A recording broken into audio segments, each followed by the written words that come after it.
Hello, my name is Tyler, and this is Bryce. And we are going to go over the 2023 season recap for tennis. We're going to start off with the Australian Open, which is a hard court tournament that better suits baseline players and causes very long rallies. It's easy to spin the ball, and Djokovic has the most Australian Open titles with 10. Djokovic notoriously does well. Playing Tsitsipas in the finals here. He's still making his comeback in the rankings at the beginning of this year because he wasn't playing during COVID. And so the level of competition was lower. Tsitsipas was ranked higher, but this final wasn't even close.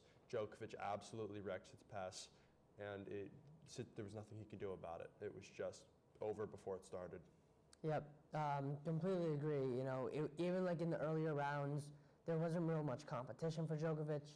Overall, it was like one of the easiest tournaments for him. Absolutely. No Alcaraz this tournament as well. And yeah, overall, just utter domination. Alcaraz with the leg injury, unable to perform in this tournament. Moving on to the Roland Garros, that's the French Open. It's the clay court, so it's a slower ball, easier for drop shots, and it's very physically demanding. This one had some very exciting matchups. You want to talk about the semifinals, Bryce? Absolutely. So this court style makes it very hard to move, but it also makes injury to the leg more prominent, which unfortunately happened here for Alcaraz as he cramped up and had to forfeit a couple games in the third set against Djokovic. It started out a fantastic match. They were both playing great, but once Alcaraz got injured, he was just not mobile enough, and Djokovic had his way with him.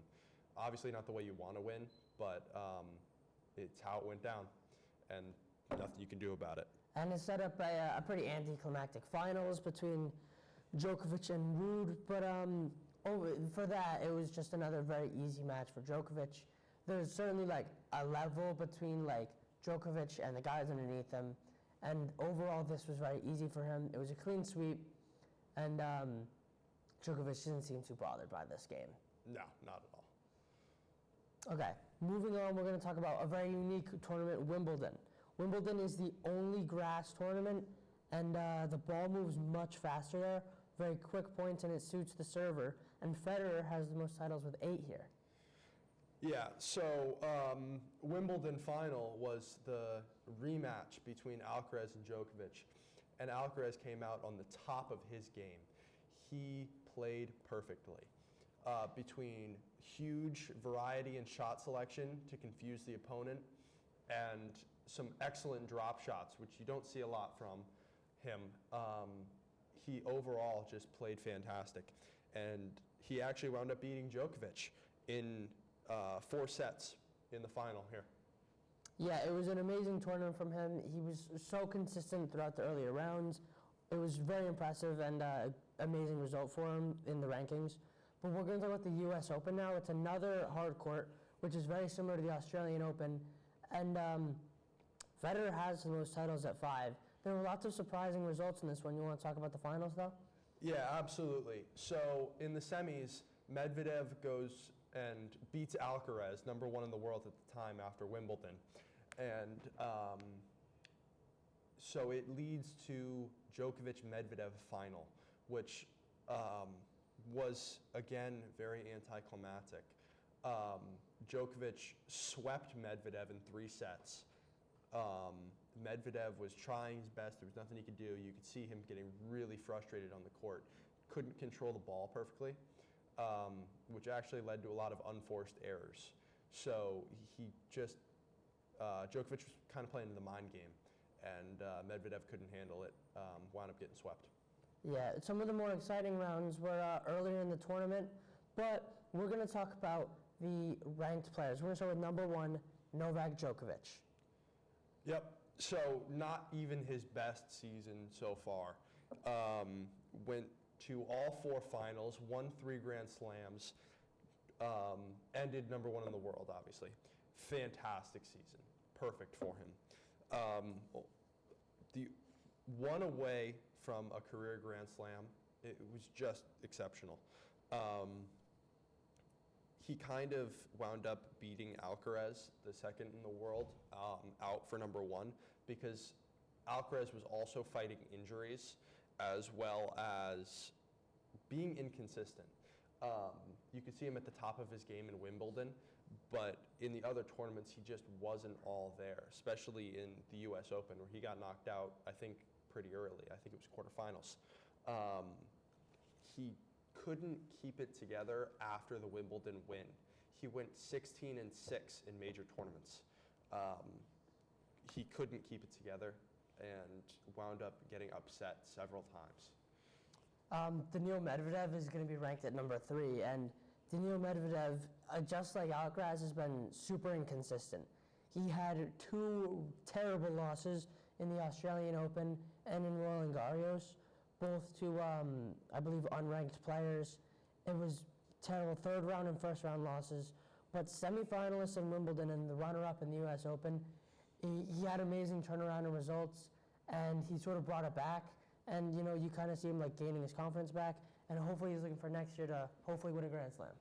Absolutely. You see, the big problem with Medvedev's game is his serve return is just not that good, nor is his net game. He's a really good baseline rally player, which is why he made finals in U.S. Open, where it favors the baseline player. But he can't play against the hard servers of the world, where they just will take advantage of him, and he can't really do much about it. Mm-hmm.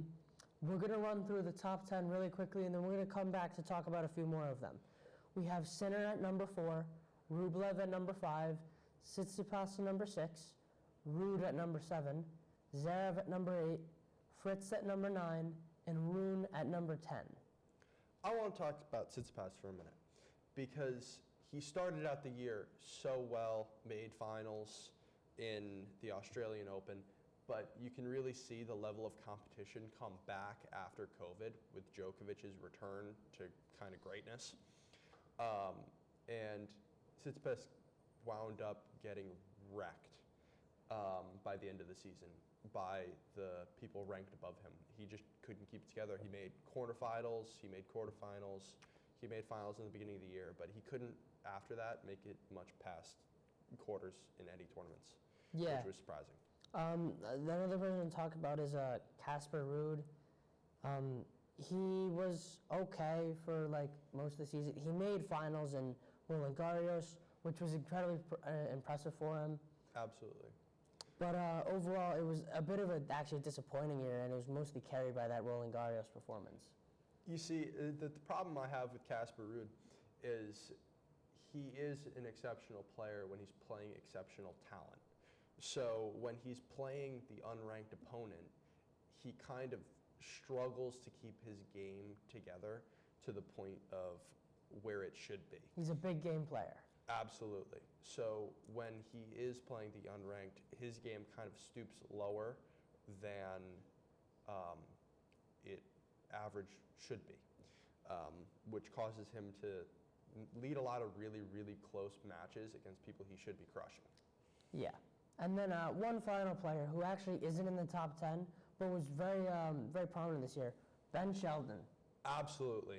He was playing in college just 2 years ago, the highest climber this year, ranked at 17 in the world after the U.S. Open. Just out of nowhere, he's setting records for fastest serve at like 147 miles an hour. His return game is also exceptional. Just kind of came out of nowhere with this one, but made his way through with the U.S. Open. He wound up having to actually play into the U.S. Open. He didn't have a slot, but it's just really impressive to see a young kid like this come out and play against Djokovic in the semifinals.